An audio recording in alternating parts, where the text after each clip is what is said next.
You're listening to The Builder's Mindset with Mike DiGiovanni, presented by Amazing Mindsets.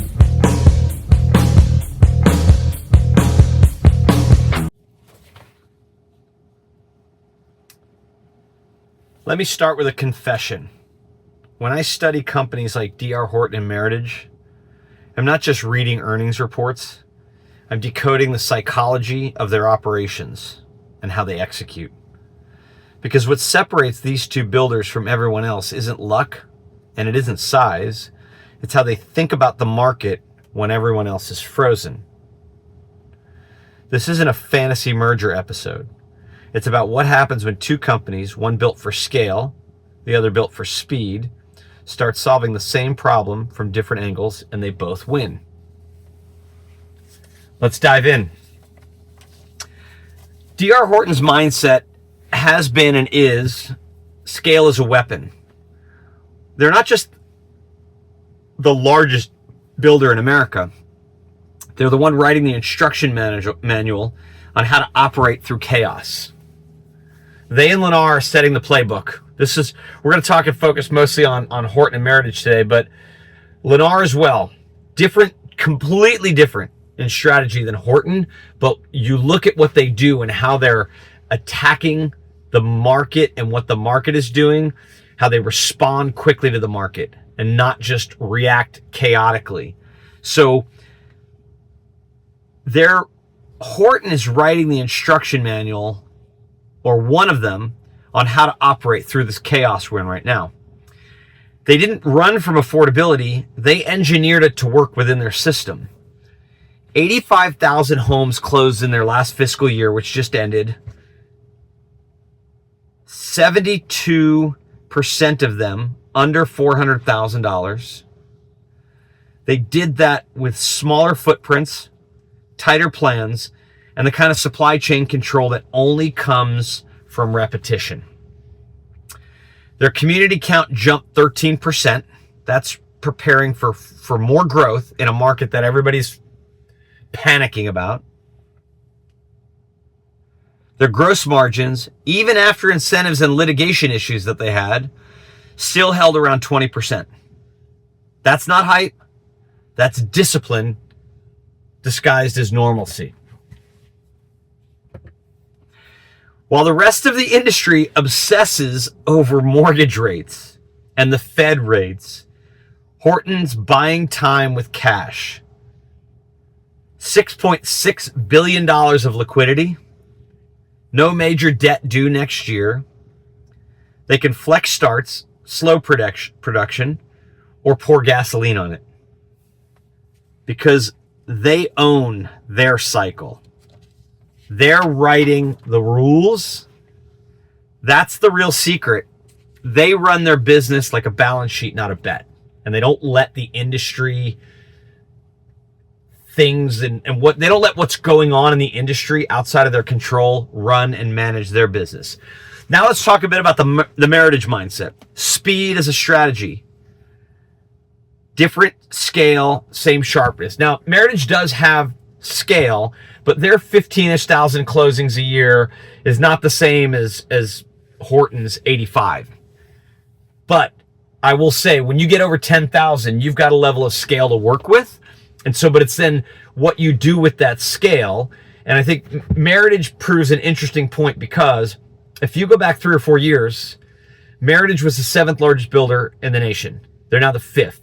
To move 2 spots when you're already in the top 10 up is way harder than losing 2 spots, like a couple builders did. But that is a large mountain to climb, and they've done it partly because of this strategy. So they built an entire business model around certainty, a 100% spec approach. Homes move in ready within 60 days. They turned the biggest consumer fear, will my home close on time, and will my interest rate and payment stay the same because of that, into their greatest marketing weapon. And they also use this as an attack on the resale market, which, as interest rates come down, is going to hedge their bets, in my opinion, almost a little bit better than all the other builders. So what are they doing for speed? Well, one, as we talked about already, they're not selling homes or putting homes up for sale until after they're drywalled, and they've slowly moved into this. Their first thing was no dirt sales. Now they're no sales before drywall. And then they're also combining that with a cycle time that, depending upon where the measure, which is about 105 days. It's well below 120. They are crushing their cycle time and have continued to chip and chip and chip away at it. And I will tell you that every builder has an opportunity to improve cycle time.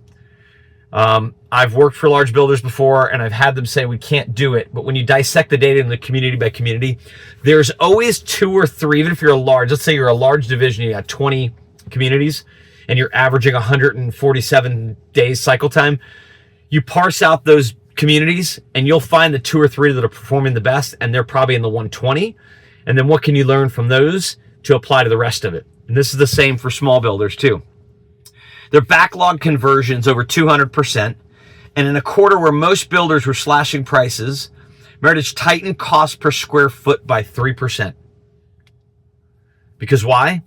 They're taking the scale they do have and leveraging it with key partnerships and consistent supply demand for those partnerships. That's not luck. That's intentional design. They reduced land spend, trim starts 19% year over year, and still hit record community count growth because they're not chasing volume, they're calibrating it. Meritage knows that control beats optimism every single time. So what do you say? You want to control your starts, but if you control your starts, but you increase your community count and you do that community count strategically, they're not opening communities right next to others. It's a lot like what Starbucks does. How does Starbucks continue to grow their business? Same store sales, yes, but when a market is tough like it is now for home building, same store sales can be difficult. So you need to open new stores in markets that are either underserved, particularly that you currently don't serve, and that either your competitors aren't serving or your competitors aren't really serving the niche that you serve. And that's what they're doing really well with this expansion in their community count. It's going to prove very beneficial for them in markets like Southern California as we get into the latter parts of 2026 and definitely into 2027. So 2 philosophies, 1 outcome. Here's what's fascinating. Horton and Meritage, they look nothing alike on paper, but the results rhyme. In terms of their margins are similar. Their cycle times aren't that far off. Their closings per employee that I just looked at and we haven't released, but are not that far off either. Their revenue per employee, not that far off. They're very, very similar when you look at certain numbers, but when you generally look at like how they go after that, Meritage very centralized, very much more like a Lennar machine. A lot of their decisions are made at the corporate level, pushed all the way down from product usage, plan usage, and also sales structure. Horton is definitely more decentralized. They do have significant leverage and scale on certain large volume purchases, but they do give their divisions a lot of autonomy to operate as long as they get the numbers. So both are leading into affordability. Both are expanding community count while others are retreating or stalling. Both are improving cycle times and protecting margins, not by guessing, but by engineering it. They're working into their strategy and plan. Horton scales the system. Meritage sharpens their system. One's industrial, the other is surgical. And it makes sense. If you're a Horton with 85,000 closings, there's certain things that you can do there, and you don't have to quite move the needle so much to make things happen, and you can let your divisions sort of operate a little bit more autonomously.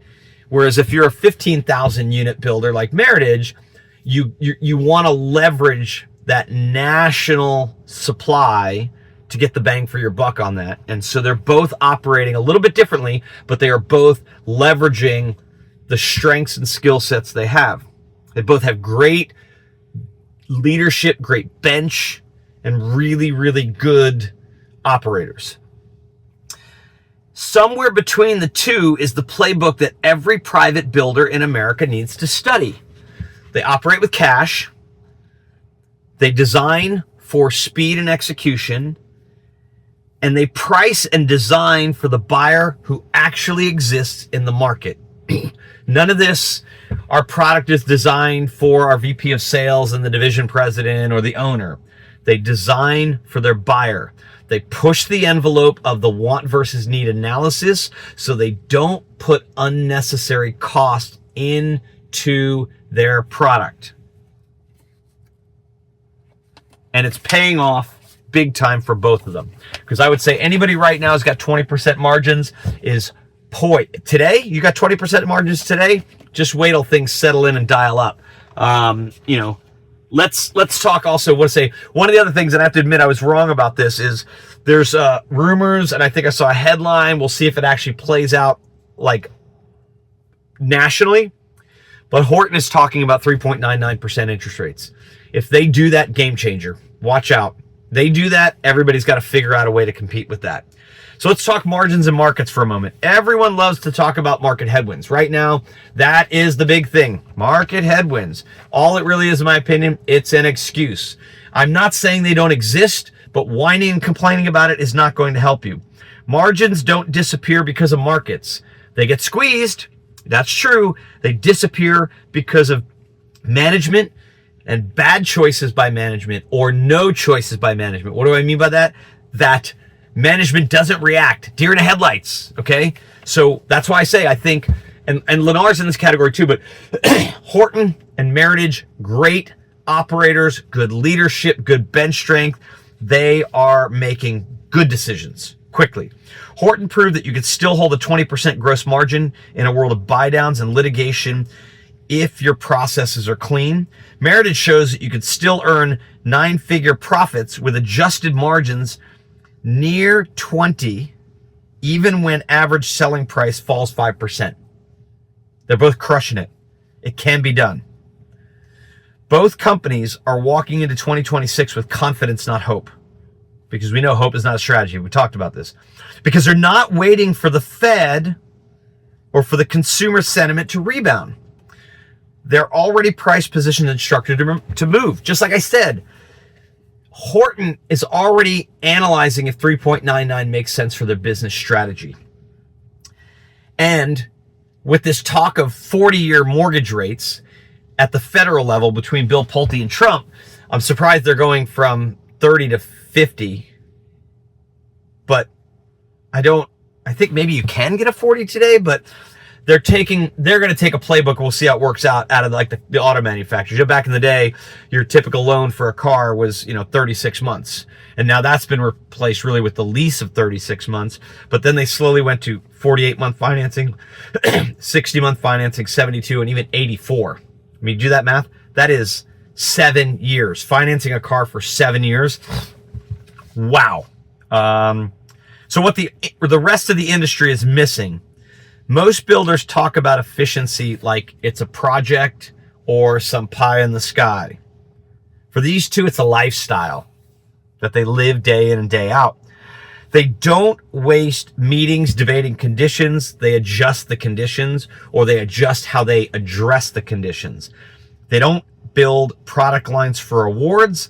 They build what their buyers can actually afford. They are very disciplined about this, and this is where most builders get it wrong. Not just privates, also some of the larger publics. Your margins get eaten up in product development, but you want to whine and complain about land costs and zoning problems. They don't inflate staff just because revenues are up. SG&A stays flat, even at national scale. They continue to run lean and not put systems in place that are going to bog down their staff that they have. Meanwhile, smaller builders are still arguing about whether to cut prices or slow starts. Behind. Let's get in front, my smaller builders. Where are you? Horton and Meritage are proving the answer is yes. You do both, but you do it surgically. You cut prices, You manage starts. You kind of balance pace and price to maximize your starts and your price. They don't chase yesterday's margins. They build tomorrow's stability. The smart lessons behind all this noise are this. If you strip away the earnings slides and investor language who love to ask the same boring questions because they also have no understanding of how to build a house or how to operate, and I'm also kind of getting a little tired of all these people who talk about, write about, and pontificate about the home building industry. And oh, by the way, home builders who pander to them when all they do is one, they only talk about land, and all they've ever done is write about home building. They've never actually worked with home builders. So here's my challenge. I'm going to put this out. And if you're interested, we're going to put a word out for this.